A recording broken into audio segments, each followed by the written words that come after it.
같이 볼 말씀은 사사기 6장 1절부터 14절입니다. 오늘 같이 볼 말씀은 사사기 6장 1절부터 14절입니다. 저와 여러분이 한 절씩 교독하겠습니다. 좀 길다 보니까 저와 여러분이 한 절씩 교독하고 마지막 절은 다 같이 읽도록 하겠습니다. 이스라엘 자손이 또 여호와의 목전에 악을 행하였으므로 여호와께서 7년 동안 그들을 미디안의 손에 넘겨주시니 이스라엘 자손으로 말미암아 자기들을 위하여 만들었습니다. 이스라엘이 파종한 때에 미디안과 아말렉과 동방 사람들이 치러 올라와서 진을 치고 이스라엘 양이나 소나 나귀도 남기지 아니하니 이는 그들이 그들의 짐승과 장막을 가지고 올라와 메뚜기 떼 같이 많이 들어오니 그 사람과 낙타가 무수함이라 그들이 그 땅에 들어와 멸하려 하니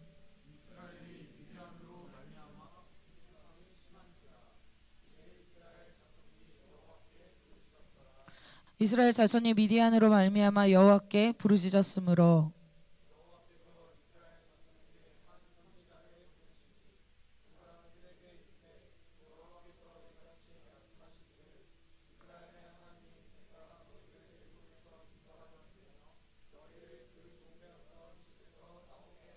애굽 사람의 손과 너희를 학대하는 모든 자의 손에서 너희를 건져내고 그들을 너희 앞에 쫓아내고 그 땅을 너희에게 주었으며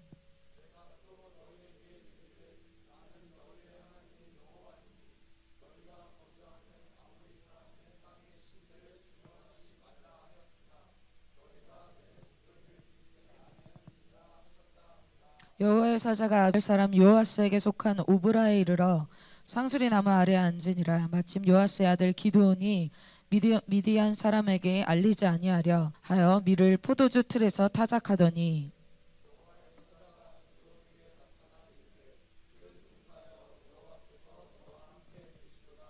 기드온이 그에게 대답하여 오 나의 주여 여호와께서 우리와 함께 계시면 어찌하여 이 모든 일이 우리에게 일어났나이까. 또 우리 조상들이 일찍이 우리에게 이르기를 여호와께서 우리를 애굽에서 올라오게 하신 것이 아니냐 한 그 모든 이적이 어디 있나이까. 이제 여호와께서 우리를 버리사 미디안의 손에 우리를 넘겨주었나이다 하니 여호와께서 그를 향하여 이르시되 너는 가서 이 너의 힘으로 이스라엘을 미디안의 손에서 구원하라. 내가 너를 보낸 것이 아니냐 하시니라. 아멘. 제이씨의 말씀 제목은 하나님이 함께 하시는 큰 용사입니다. 하나님이 함께 하시는 큰 용사입니다. 여러분이 오늘 같이 읽은 말씀은 어디였죠? 본문이? 사사기입니다. 사사기는 여호수아 다음에 있는 말씀이죠. 우리가 여호수아서에 보면 여호수아에서는 정말 이기고 승리하고 격파하고 정복하고 어떤 이런 일들이 계속해서 일어납니다. 그러니까 승리의 어떤 역사들이 많이 일어났다는 거죠.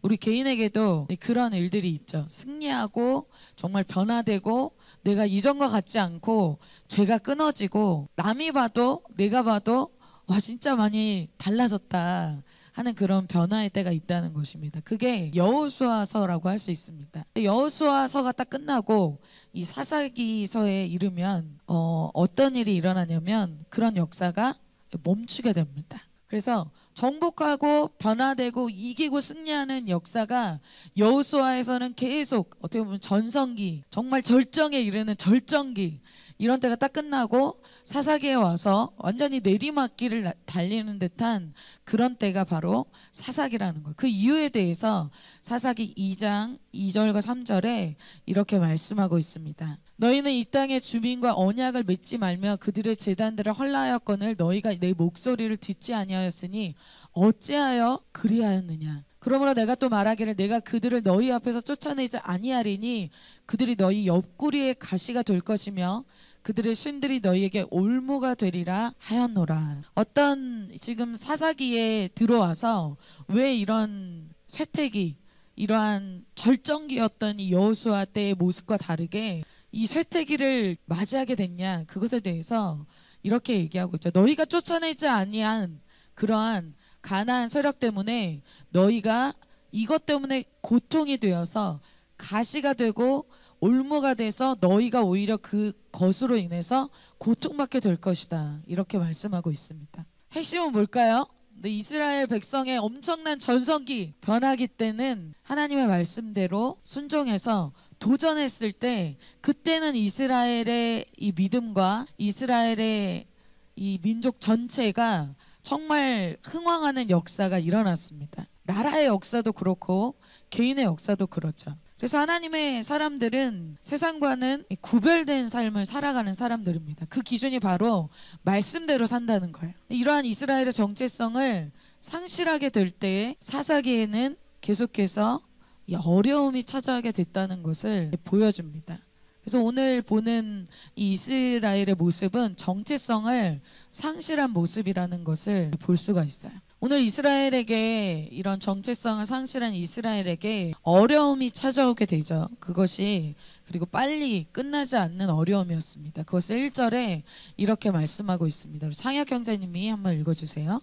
예, 원래 이스라엘이 부르심 안에 있을 때는 이 엄청나게 승리하는 이런 이기고 정복하는 역사가 일어났는데, 자 오늘 이 1절에는 어떻게 얘기하고 있습니까? 이스라엘 자손이 여호와의 목전을 악을 행하였으므로 미디안의 손에 그들이 지고 있다는 거예요. 그래서 2절에 구체적으로 보면 미디안의 손이 이스라엘을 이긴지라.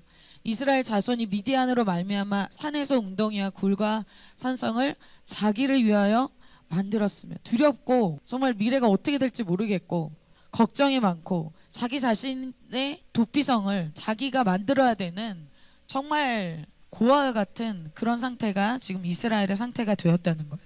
그러니까 여호수아와는 정말 다른, 갑자기 이스라엘이 반전되듯이 너무 다른 모습을 보여주고 있죠. 과거와 너무 다른 패배하는 모습, 뒤로 물러나는 모습, 그러한 인생이 되어진 겁니다. 근데 여러분, 하나님이 어떤 나라와 어떤 개인과 또 특별히 믿는 사람을 향해서는 하나님의 어떤 정말 부르심이 있습니다. 그래서 특별히 이스라엘에 대해서 하나님이 이스라엘 백성, 이스라엘 민족은 어떤 부르심과 이런 사명을 가진 민족인가, 그것을 출애굽기에 이렇게 말씀하셨습니다. 같이 한번 읽어볼까요? 시작. 너희가 내게 대하여 제사장 나라가 되며 거룩한 백성이 되리라. 너는 이 말을 이스라엘 자손에게 전할지니라. 아멘. 너희가 내게 대하여 제사장 나라가 될 거래요. 그게 이스라엘 자손의 콜링, 데스티니, 부르심이에요. 제사장 나라가 된다는 건 뭘까요? 하나님과 백성, 세상 사이에서 다리, 브릿지 역할, 하나님을 증거하고 또 하나님께 돌아오게 하는 그런 역할을 하는 제사장적인 역할을 하는 사람들이 바로 이스라엘 민족이라는 거예요. 이것은 신약에 와서는 이스라엘 민족뿐만이 아니라 하나님을 믿는 사람들에게 주시는 하나님의 정체성이에요. 너희는 왕같은 제사장이다. 그래서 우리 믿는 사람들의 처음에 주신 하나님의 부르심과 정체성은 뭐예요? 제사장. 다른 사람과 하나님 사이를 중재하는, 하나님께 그 사람들을 이끌어내는 그러한 제사장적인 사람들, 그리고 거룩한 백성으로 사는 그러한 부르심이 우리의 부르심이라는 거예요. 그런데 그러한 삶에서 사사기에 와서는 어때요? 떠났다는 거예요. 세상 사람들이 하는 대로, 세상 사람들이 하는 죄들을 짓고, 세상 사람인지 내가 교회 다니는 사람인지 하나님의 사람들이 모를 정도의 그런 삶으로 믹스됐다. 거룩하고 분리된 것이 아니라 내가 세상 사람인지 세상 사람이 나를 봐도 저 사람이 하나님의 사람인지 모를 정도의 그런 정체성을 갖게 됐다라는 거예요. 이때가 사사시대입니다. 여러분, 사사시대는 지금의 시대와 굉장히 비슷합니다. 그래서 그런 삶을 살게 될 때 어때요? 우리에게 두신 하나님의 비전도 이루어지지 않을 뿐만 아니고 또 다른 사람에게 선한 영향력도 없다는 거예요.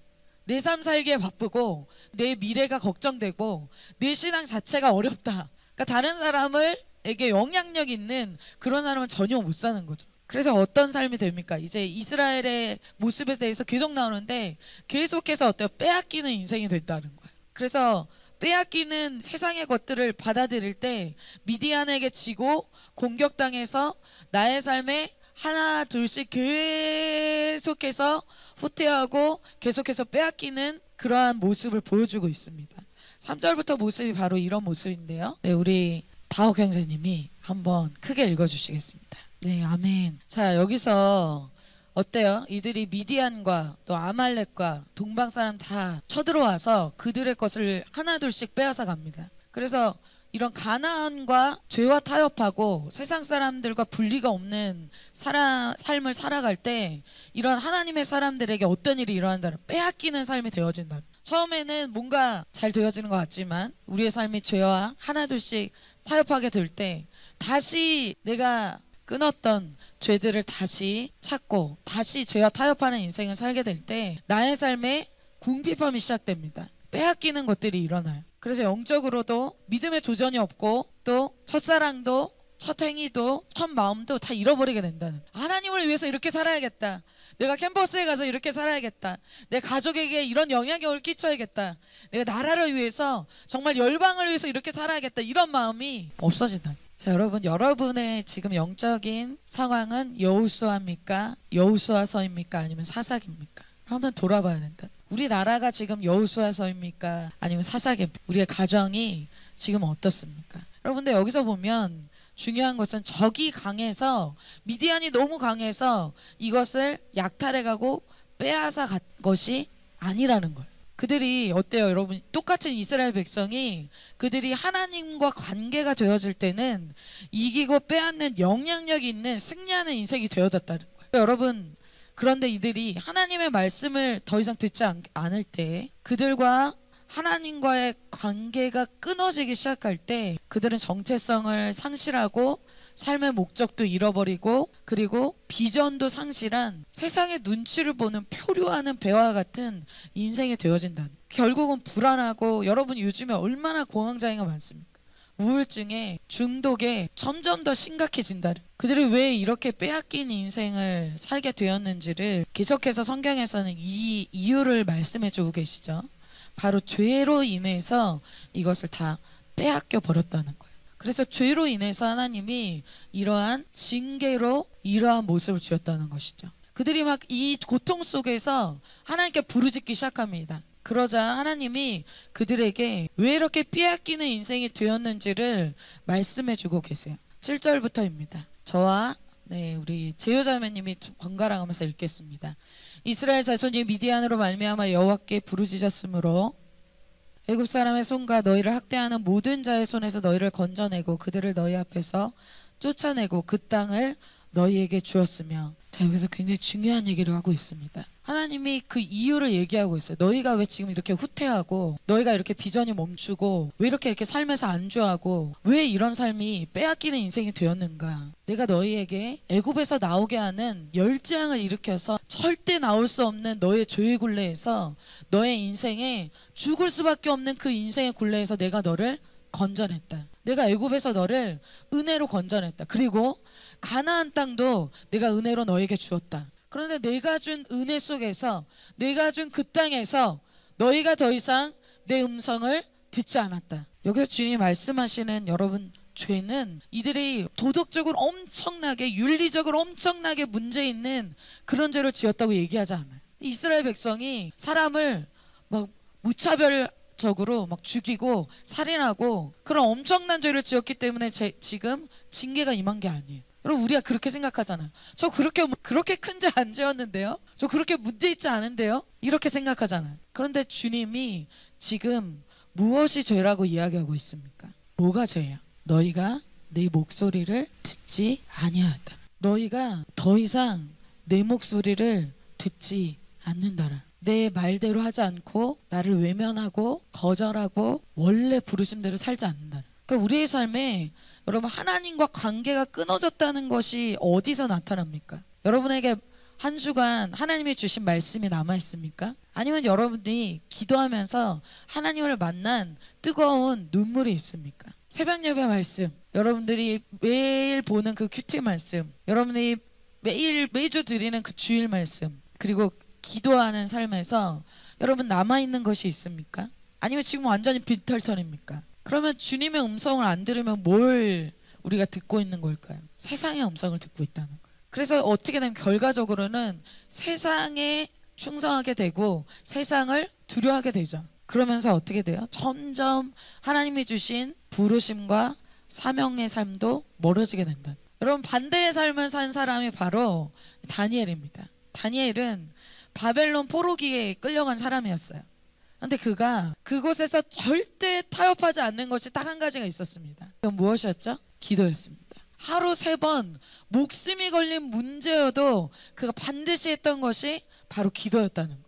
여러분, 기도라는 어떤 행위를 얘기해 주는 걸까요? 그게 아니에요. 그가 정말 생명처럼 소중하게 여겼던 것이 바로 자기의 정체성이었다. 내가 하나님의 사람이라는 거, 내가 하나님의 음성을 듣는 사람이라는 거, 이게 그에게는 반드시 지켜야 하는 한 가지였다는 거예요. 그래서 그가 어때요? 변질되지 않습니다. 바벨론 포로기 때도 왕이 몇 번씩 바뀌는 그 순간 속에서도 그가 변하지 않아요. 그래서 여러분, 이제 캠퍼스에 곧 들어갈 텐데, 캠퍼스에 들어가면 이제 세상 사람이 되어지고, 또 여기에 있을 때는 교회 사람이고, 또 친구들, 세상 친구들 만나면 갑자기 또 세상 사람 되어지고, 또 직장 가면 또 직장 사람 되어지고, 여러분 계속해서 정체성이 바뀌는 사람들이 있죠. 도대체 내가 누군지 모르겠다. 그때가 바로 사사시대란. 그래서 여러분, 지금 이스라엘은 자신의 정체성, 자신의 부르심과는 완전히 다른 인생을 살고 있는 거예요. 그것이 죄라는 거예요. 그래서 여러분, 미디안 공격이 있기 전에 여러분, 이스라엘은 어떤 상태에 지금 어차피 영적으로 지금 죽어 있는 상태예요. 그것을 그냥 가시적으로 보여주셨을 뿐이에요. 이미 영적으로 죽어 있는 거예요. 그런데 주님의 사랑이 어떻습니까? 영적으로 죽어 있는 사람 그대로 두면 어떻게 될까요? 완전히 그냥 심장이 멈춰버린 상태로 있는 위급한 사람한테 어떻게 하십니까? 주님이 살리기 위해서. 여러분, 정말 사랑하는 사람이 지금 그 길로 가면 죽는데, 여러분 정말 사랑하면 어떻게 하겠습니까? 안 돼, 그걸 그쪽으로 가면 안 돼, 이렇게 얘기하겠죠. 화내겠죠. 어떻게 해서라도 말리겠죠. 여러분, 주님이 나와 주님과의 관계를 그런 관계로 계속 표현하십니다. 신랑과 신부의 관계로 표현하시죠. 신랑이 신부를 너무 사랑하면 어떻게 되면 질투하죠. 나 왜 다른 걸 사랑하면 너무 싫어하죠. 그래서 다른 걸 선택할 때 화를 냅니다. 화를 내는 게 나쁜 겁니까? 아니죠. 사랑한다는 표시죠. 그래서 이스라엘 백성이 자기의 부르심과 자기의 정체성과 하나님에 대한 관계가 완전히 끊어지기 시작할 때 하나님 어떻게 하십니까? 큰일 났다. 그들에게 응급조치를 하기 시작하시는, 그게 뭐예요? 징계라는 겁니다. 그럼 내가 엄청나게 주님을 떠나 있는데 나에게 아무 징계도 없다? 이거 조금 생각해 봐야 됩니다. 이렇게 영적으로 잠들어 있는 이스라엘에게, 개인에게 하나님은 어떻게 하십니까? 그들을 깨우시기 위해서 징계를 주신다. 히브리서 12장 4절부터 7절에 이렇게 말씀하고 있습니다. 너희가 죄와 싸우되 아직 피 흘리기까지는 대항하지 아니하고 또 아들들에게 권하는 것 같이 너희에게 권면하신 말씀도 잊었도다. 일러스되 내 아들아, 주의 징계하심을 경히 여기지 말며 그에게 꾸지람을 받을 때에 낙심하지 말라. 주께서 그 사랑하시는 자를 징계하시고 그가 받아들이시는 아들마다 채찍질하심이라 하였으니 너희가 참음은 징계를 받기 위함이라. 하나님의 아들과 같이 너희를 대우하시나니 어찌 아버지가 징계하지 않는 아들이 있으리요. 여러분, 성경에서는 아들과 아버지로 우리를 표현합니다. 아버지는 하나님이시고 아들은 우리죠. 하나님께서 사랑하는 자를 징계하신대요. 아버지가 되셔서. 여러분, 우리가 생각할 때 하나님 우리 아버지 되십니다 할 때 어때요? 무조건 잘해주는 하나님, 무조건 축복해 주시는 하나님, 내가 원하는 거 다 들어주는 하나님, 그런 하나님을 생각하잖아요. 그런데 하나님이 나에게 조금 고난 주시고 징계 주시면 어때요? 아, 하나님 이럴 줄 몰랐어요. 인격적인 하나님이라고 생각할 때 인격을 가진 하나님은 사랑과 공의와 분노와 질투와 이 모든 것을 갖고 계신 분이 되십니다. 여러분, 우리가 하나님을 비인격적으로 대하는 것. 그래서 여러분, 우리의 하나님은 아버지가 되어주셔서 우리를 때리기도 하시고 우리를 징계도 하십니다. 자, 그래서 오늘 주님이 우리를 때리시기 전에 돌아가야 됩니다. 여러분, 아멘입니까? 저 말씀 준비하는데 때리시기 전에 돌아가야겠다 이런 마음이 좀 들었습니다. 그래서 여러분, 오늘 기드원의 콜링 이야기는 여러분 너무나 잘 아는 얘기예요. 그렇죠? 여러분 눈 감고도 이 내용 다 얘기할 수 있습니다. 그런데 지금 오늘 하나님께서 말씀하시는 주제는 뭐예요? 오늘 미디안, 아말렉, 어떠한 반대 진영과 싸우는 그런 싸움이 아니라 지금 어떤 싸움, 어떤 것을 주님이 지금 회복시키시냐면 그 민족적으로, 나라적으로 각 개인에게 지금 무엇을 하시느냐? 정체성을 회복시키신다. 하나님의 부르심을 회복시키신다는 거야. 자신의 원래 정체성을 회복하느냐 안 회복하느냐의 전쟁이라는 거예요. 여러분, 전쟁의 아주 요점을, 핵심, 지금 무엇을 하나님이 일으키길 원하시는가를 잘 이해해야 돼요.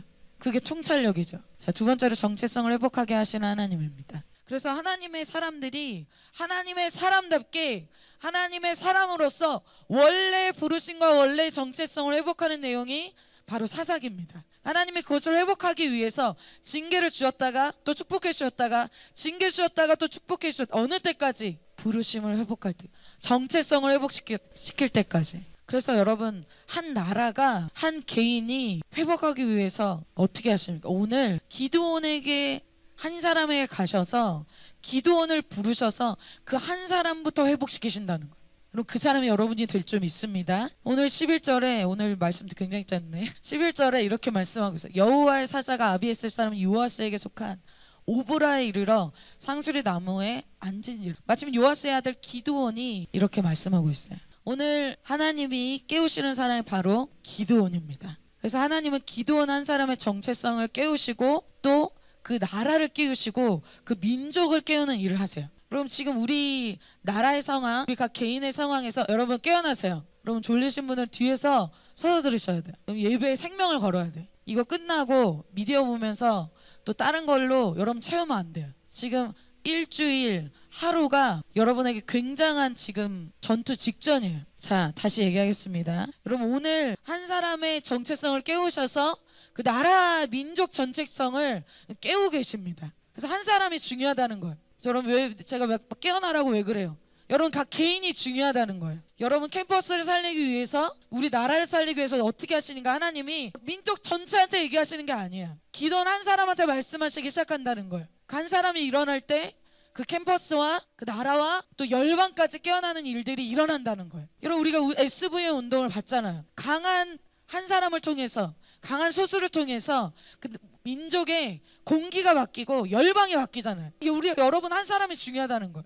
그래서 이 예배 속에서 나 한 사람이 중요하다는 거예요. 자, 오늘 주님이 정체성을 주시는데 누가 우리에게 정체성을 줄 수가 있습니까? 하나님이 주실 수 있다는 거예요. 지금 이스라엘 상황이 어때요? 세상 두려워하잖아요. 지금 미디안 두렵고 아말렉 두렵고 세상에 맞추면서 세상의 눈치를 보면서 사는 삶이에요. 아, 내 미래 어떻게 될까? 내 진로 어떻게 될까?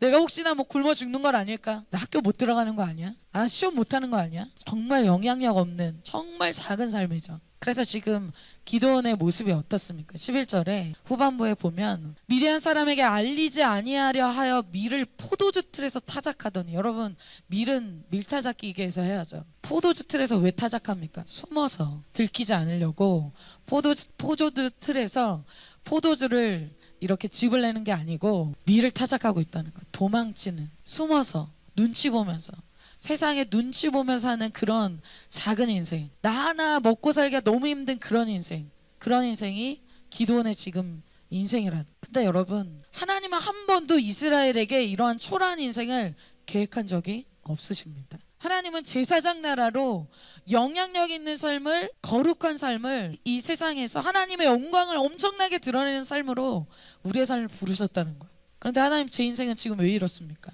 이거 왜 이런 것 같으세요? 말씀을 준비하면서 생각난 것이 있어요. 기도를 하는데 동화가 생각나더라고요. 저는 동화 예화를 든 적이 없는데 이 미운 오리 새끼가 생각이 나는 거예요. 아, 주님, 이게 무엇입니까? 미운 오리 새끼는 그 오리존에서 살잖아. 알을 품어보니까 다 똑같은 알인 줄 알았는데 조금 못생기고 큰 알이 있어서 엄마가 이게 얘는 뭔가 해서 얘는 좀 돌연변인 것 같다 품긴 했는데 다 깨어나서 보니까 다 오리인데 오리존에서 태어난 백조가 태어나죠.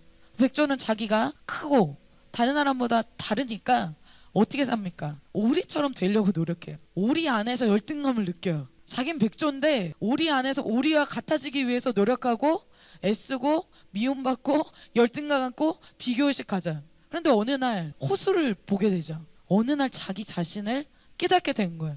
자기가 백조라는 사실을 알게 된 거예요. 여러분, 우리가 이런 모습 같아요. 세상에 나가서 세상 사람들과 좀 비슷해지려고 노력합니다. 열등감 가져요. 비교의식 가져요. 학교로, 가정환경으로, 돈으로 너무나 많은 이상한 모습을 하고 살아갑니다. 내가 백조인 걸 모르는 거예요. 세상에 많은 크리스천들이 지금 이렇게 두려움 가운데 살아갑니다. 자기가 누군지 모르기 때문에. 그래서 자기 정체성을 모르는 사람들은 어때요? 자기의 정체성을 모르기 때문에 늘 자신에 대해서 이렇게 생각합니다. 저렇게 살아야 되는데, 저렇게 따라가야 되는데 나 저렇게 못 살면 어떡하지? 자, 여러분, 누가 우리에게 우리의 진짜 정체성을 이야기해 줄 수 있을까요? 누가 우리에게 우리 진짜 부르심을 이야기해 줄 수 있을까요? 바로 하나님만이 그렇게 하실 수 있습니다. 그래서 여러분, 하나님과 교제하고 하나님의 말씀을 듣고 하나님과 소통하기 시작할 때 나의 정체성이 풀어집니다. 그래서 여러분, 태바 때 한 거 별로 없어요. 같이 밥 먹고 그냥 미디어 끊고 말씀만 봤는데 기도만 했는데 여러분의 뭐가 달라졌어요? 여러분, 뭐가 달라졌어요? 제유, 뭐가 달라졌었어요? 네, 맞습니다. 제유는 얼굴이 바뀌었다고 했어요.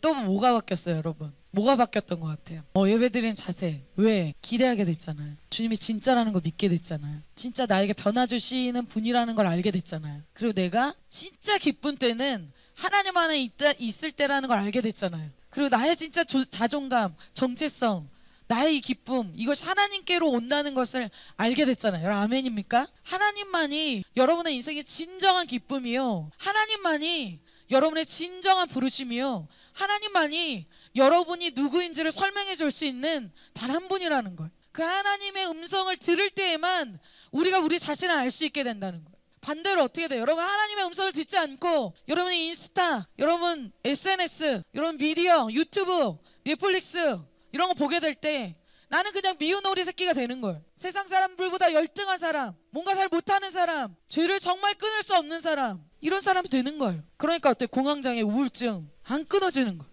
얼마나 슬픈 크리스천들이, 하나님의 사람인데 세상 사람들이 겪는 질병, 세상 사람들이 겪는 우울함 다 안고 살아가는 거. 얼마나 수고하고 무겁고 힘든 인생입니까? 이런 시대가 사사시대라는 거. 자기가 옳은 대로, 그럼 사사시대의 특징이 뭐? 자기가 옳은 대로 하는 거예요. 옳은 대로 하는데 어떻습니까? 자해와 자살 충동과 우울함과 공황장애와 다시 하나님의 음성을 들어야 된다는 거예요. 나의 교만을 꺾고 나의 스타일을 꺾고 하나님께로 돌아가야 된다는 거예요. 포도나무 가지가 포도나무에 붙어 있지 않으면 과실을 맺을 수가 없는 거예요. 그럼 너무나 당연한 원리 아닙니까? 사사시대는 하나님과 분리되길 원해요.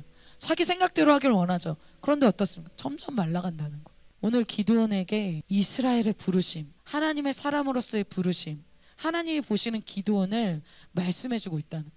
12절을 한번 같이 읽어보겠습니다.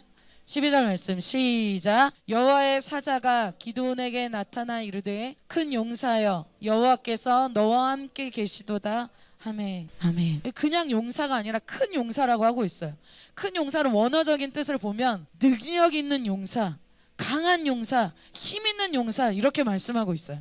그게 바로 너다. 그런데 전제 조건이 있어요. 여호와께서 함께 하실 때 그런 용사가 될 수 있다는 거예요. 근데 하나님은 어때요? 여러분을 향해서 큰 꿈을 갖고 있다는 거예요. 큰 비전을 갖고 있다는 거예요. 근데 여러분, 이것은 세상의 야망과는 다른 거예요. 이런 얘기를 들으면 사람들이 나에게 큰 뜻, 하나님의 놀라운 뜻, 하나님 나에게 대박나는 인생, 이걸 꿈꿔요. 그러면 하나님 안에 있으면 야망을 이룬다는 것인가? 그게 아니라는 거죠. 두 번째는 정체성의 핵심입니다. 이렇게 큰 인생을 이야기하면 너는 큰 용사야, 너 큰 사람이야, 큰 비전, 그레이트 비전, 이런 거 얘기하면 어떻습니까? 세상에서 노력하지 않고 나 대박 나고 막 돈 벌고 부자 되고 돈과 명예 얻는 그거 꿈꿉니다. 그런데 기드온의 이 얘기 속에서 많은 것을 느낄 수 있어요. 기드온에게 하나님이 너는 큰 용사다 이렇게 말씀하시는데 기드온이 뭐라고 대답한가? 13절에 기드온이 그에게 대답하여 오 나의 주여, 여호와께서 우리 함께 계시면 어찌하여 이 모든 일이 우리에게 일어나? 제가 지금 주님 이렇게 빼앗기고 이렇게 약한 인생, 이렇게 정말 승리하고 싸워서 이기는 그런 인생이 아니지 않습니까? 또 우리 조상들이 일찍이 우리에게 이르기를 여호와께서 우리를 애굽에서 올라오게 하신 것이 아니냐. 주님이 애굽에서 엄청난 능력으로 우리를 구원하셨다는데 그 모든 이적이 어디 있습니까? 주님 놀라우신 주님이라면서 왜 저의 삶에는 그런 일이 안 일어납니까? 이제 여호와께서 우리를 버리사 미디안의 손에 우리를 넘겨주셨나이다. 주님이 나를 패배하게 하셨습니다. 우리를 지게 하셨습니다. 그 크신 하나님이 계시면 왜 이것은 안 들어주시는 겁니까? 여러분, 여기서 기드온은 미디안을 이기는 게 목표예요. 왜 우리가 지는 겁니까? 왜 이것이 안 되는 겁니까? 이게 기드온의 모든 얘기의 중심이죠. 하나님 능력 있으시면 왜 이것을 안 들어주시는 겁니까? 그럼 우리는 어떤 것이 전쟁에서 이기는 것이 기도원의 그 목표이듯이 우리의 삶에 어떤 것이 되는 것이 목표일 때가 있습니다. 기도원도 오늘 마찬가지죠. 그런데 여러분, 주님은 이 전쟁을 아예 없게 하실 수 있는 분입니다. 즉 바로 기도원 없이도 이 전쟁을 이기게 하실 수 있는 분이라는 거예요. 여러분, 그런 하나님을 믿으시죠? 그런데 주님은 이기고 지는 것이 목표가 아니라는 거예요.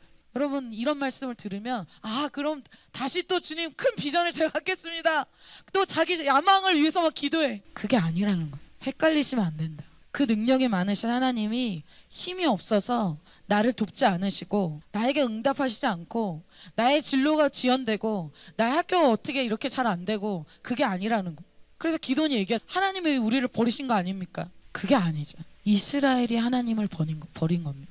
이스라엘이 하나님을 버렸기 때문에 이렇게 된 겁니다. 기도원의 아버지 집에는 우상이 있었어요. 그러니까 그 시대에 사람들이 너무나 하나님을 믿는다는 것이 하나님을 섬기면서도 세상 야망, 세상 욕심을 못 버린다는, 세상에서 잘 되고 싶어 한다는 거. 그러니까 내가 뭔가 썸띵이 되고 싶어 하는 걸. 세상의 흐름, 세상에서 인정받고 싶고 명예롭고 싶고 대박 나고 싶고, 이걸 못 버린다는 거. 하나님을 이용할 뿐이지 세상 사람들이 사는 대로 더 잘 살고 싶고 세상 사람들이 사는 목표대로 그 모습대로 그대로 살아간다는 거. 그렇다면 지금 하나님이 지금 무엇을 회복시키고 있는 거예요? 전쟁까지 일으키시면서 하나님이 이러한 긴 7년간의 미디안 전쟁이에요. 여러분, 지금 우리나라도 긴 전쟁을 하고 있죠. 이 전쟁을 왜 허락하십니까? 이기고 지고가 아니라 너의 원래 하나님이 두신 계획, 하나님의 부르심, 그것을 회복하라는 거예요. 학교가 중요한 게 아니에요. 취업이 중요한 게 아니에요. 너의 부르심을 회복하라는 거예요. 너의 정체성을 회복하라는 거예요. 너에게 계획하신 그 목표, 그 사명, 그것으로 돌아가라는 거예요. 기도는 뭐예요? 지금 하나님이 나에게 계획하신 인생을 지금 받고 있다는 거예요. 아닙니까? 하나님이 나에게 계획하신 인생을 사는 것이, 다시 얘기할게요, 하나님이 나에게 계획하신 인생을 사는 것이 가장 완벽한 인생. 내가 세상 사람보다 조금 더 좋은 학교 가고 조금 더 좋은 연봉 받는 것이 더 좋은 인생이 아니라 하나님이 나에게 계획하신 인생을 사는 인생이 가장 완벽한 멋진 인생이라는 거예요. 여러분, 아멘입니까? 하나님이 그걸 이스라엘 백성에게 일깨워주고 있는 거예요. 하나님이 함께 하시는 큰 용사가 되어서 영향력 있는 삶을 사는 것이 하나님과 백성의 제사장 나라, 많은 사람들을 구원하는 그러한 부르심이 우리에게 있습니다. 그런데 여러분, 많은 크리스천들이 그런 삶을 살지 않는다는 거예요. 아까 얘기했죠. 주님이 이스라엘을 구원하셨습니다. 애굽에서 구원하셨어요. 그런데 이스라엘 백성의 모든 관심은 항상 자기에게 있습니다. 내가 오늘 하루 어떻게 먹고 살지, 광야에서 먹고 사는 문제 주님이 다 해결해 주시는데도 계속 그 문제로만 사는 거예요. 다른 사람에게 영향력 있는 삶보다는 자기의 삶에 계속 매여 있어요. 그래서 여러분, 제가 한 번은 제가 1대1 하던 어떤 한 친구가 그런 고백을 한 적이 있습니다. 이 친구는 좀 음악을 한 친구예요. 제가 너가 음악을 하니까 음악을 통해서 하나님 영광을 좀 많이 드러나면 좋겠어, 이런 얘기를 했더니 그러고 싶지 않대요. 특별히 제가 얘기를 했더니 막 웃는 거예요. 막 비웃는 거예요. 간사님, 무슨 CCM이에요. 그건 너무 레벨이 낮죠. 자기는 세상에 나가서 유명해지고 싶대요. 여러분, 유명해지는 건 나쁜 거 아닙니다. 하나님도 그걸 원하세요. 그러나 그게 목표가 되면 안 됩니다. 그래서 하나님이 그렇게 얘기하죠. 그러면 모세야, 내가 가나안 땅 들어가게 해줄게. 자, 너의 가나안 땅 들어가. 괜찮아, 들어갈 수 있어. 자, 그런데 나는 거기에 같이 가진 않을 거야. 가나안 땅 들어가고 싶으면 들어가라. 근데 나는 같이 안 갈 거야. 여러분이 원해서 열심히 하나님 없이 노력해서 여러분이 원하는 곳에 갈 수 있습니다. 될 수 있어요. 세상 사람들 그렇게 많이 살잖아요. 노력해서 내가 원하는 곳 갈 수 있어요. 근데 하나님의 부르심과는, 하나님 나에게 주신 정체성과는 완전히 다른 길일 수 있다는 거예요. 그런데 될 수 있다는 거예요. 갈 수 있다는 거예요. 그런데 나는 그곳에 함께 하진 않겠다. 그러니까 모세가 뭐라고 얘기해? 주님, 그럼 가지 않겠습니다. 모세가 하나님이 없는 가나안은 원하지 않은 거예요. 그런데 반대로 이런 수많은 크리스천들이 반대를 원하잖아요. 하나님이 없어도 멋지고 화려하면 그거 원합니다. 사사기 사람들이 그랬다는 거예요. 그래서 어때요? 이스라엘 전체가 하나님께 돌아섰어요. 그래서 주님이 기드온, 작지만 하나님의 음성을 들을 수 있는 그 사람에게 찾아가서 오늘 정체성을 회복시키십니다. 모두가, 나라 전체가 하나님께 돌아서고 지고 패배하는 삶을 살 때, 영적으로 죽은 삶을 살지라도 어때요? 내가 나 한 사람이 하나님께 돌아오고 다시 하나님의 음성을 듣고 타협하는 삶에서 거룩하게 일어나서 제사장 역할을 감당할 사람, 그 원래의 부르심, 오리지널 그 데스티니를, 그 사명을 갖는 인생으로 주님이 돌아서라는 거예요. 여러분 아멘입니까? 아멘이 적은데 하나님께서 저는 원래 선교의 비전을 23살 때 가졌습니다. 그런데 이 간증을 참 여러 번 했는데 해외 가는 것은 참 멋진 일이잖아요. 그래서 제가 하나님, 제가 아프리카 오지 가서 제가 20대 마감하기 전에 순교하겠습니다. 저 정말 그렇게 살고 싶습니다. 기도했어요. 특별히 아프리카 오지에 가야 됩니다. 책에서 읽었을 때 아프리카 오지가 멋있었습니다. 그래서 하나님께 그런 기도를 한 적이 있어요. 근데 제가 하나님이 저를 안 보내시고 계속 한국에 놔두시고 또 분위기가, 공동체 분위기가 그때 저희가 건대 글로컬 캠퍼스를 개척하고 있을 때였어요. 근데 건대 글로컬 캠퍼스를 우리 양땡땡 그 전도사님이 담당하고 계실 때였는데 그때 제가 저는 다른 캠퍼스 개척을 하고 있었고 이제 제가 이제 학사로서 여튼 그때 누군가는 건대 글로컬을 이제 다음 주자를 바톤을 이어받아서 누군가는 거기를 들어가서 이렇게 해야 되는 때였어요.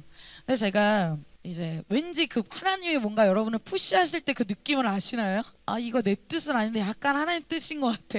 이럴 때가 좀 있어요. 아 내가 원하지 않는데 아 이거 느낌이 쎄한데 이럴 때가 있는데 그때가 뭐였냐면 이제 건대 글로컬에 누군가 맡을 사람이 필요한데 이게 누가 있을까 이런 공동체적으로 그런 좀 인도하심을 받는 때였어요. 근데 제가 왠지 느낌이 나일 것 같은 거예요.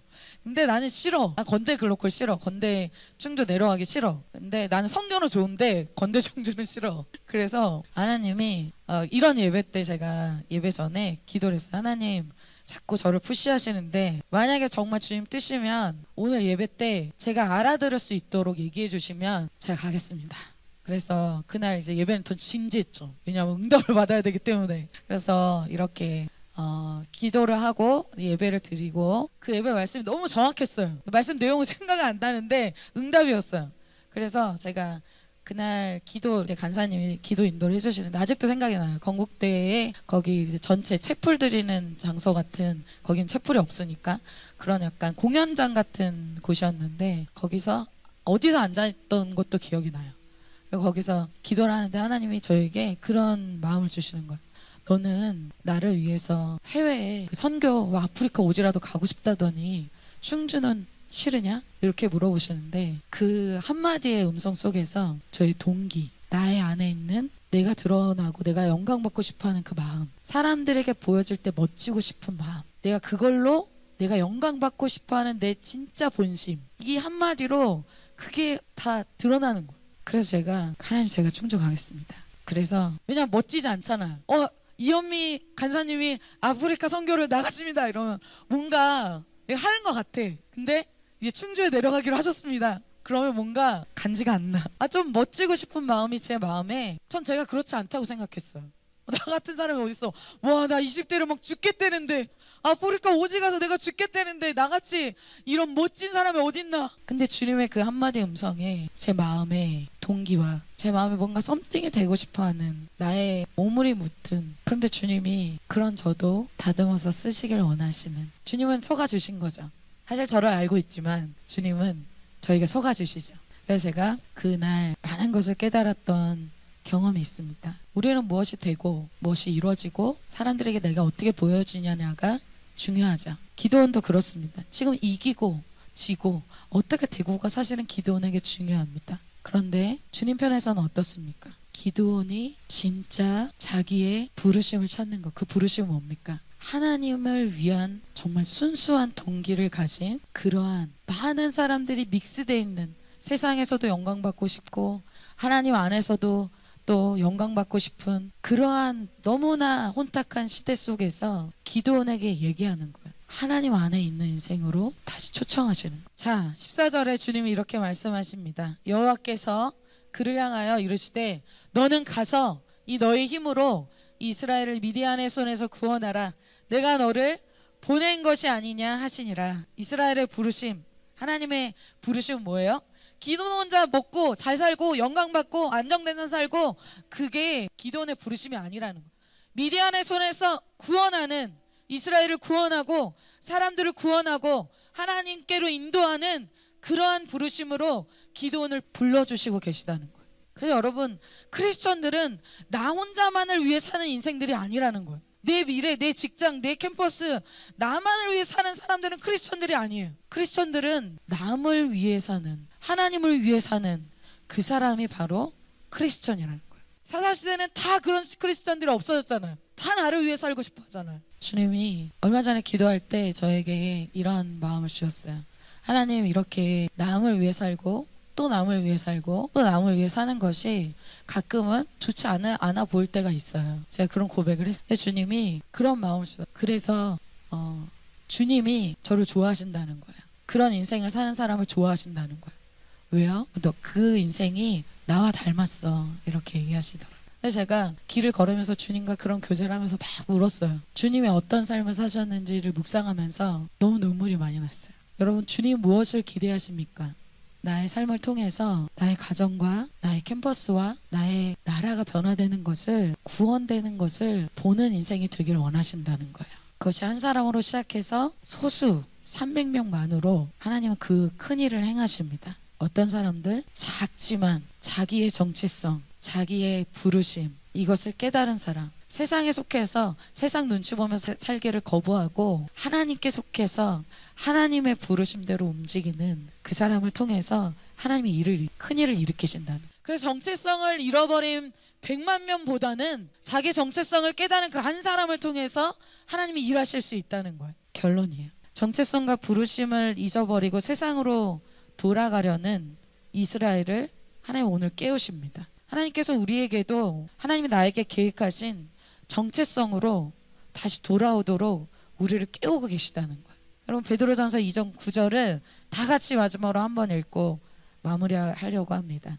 베드로전서 2장 9절입니다. 우리의 부르심이죠. 같이 한번 읽어보겠습니다. 시작. 아멘. 우리의 삶이 다른 사람들을 따라가고 부러워하고 그러한 인생이 아니라 왕같은 제사장으로 다른 사람들을 이끌고 하나님께 구원의 길에 축복의 통로가 되는, 그래서 캠퍼스, 내가 속한 가정과 캠퍼스와 또 나의 영역에서 한 사람을 정말 구원하는 그러한 사람, 많은 사람들을 옳은 대로 돌아오게 한 사람, 그 사람으로 우리를 부르고 계십니다. 그것은 내가 하는 것이 아니라 하나님이 우리와 함께 하실 때 하나님이 그렇게 반응한 한 사람을 통해서 그 일을 하신다는 거예요. 다시 말씀과 기도로 돌아가서 여러분의 정체성을 다시 되찾아오시고 또 다른 영혼까지 빼앗아 오는 그러한 한 주간 되시기를 축복합니다.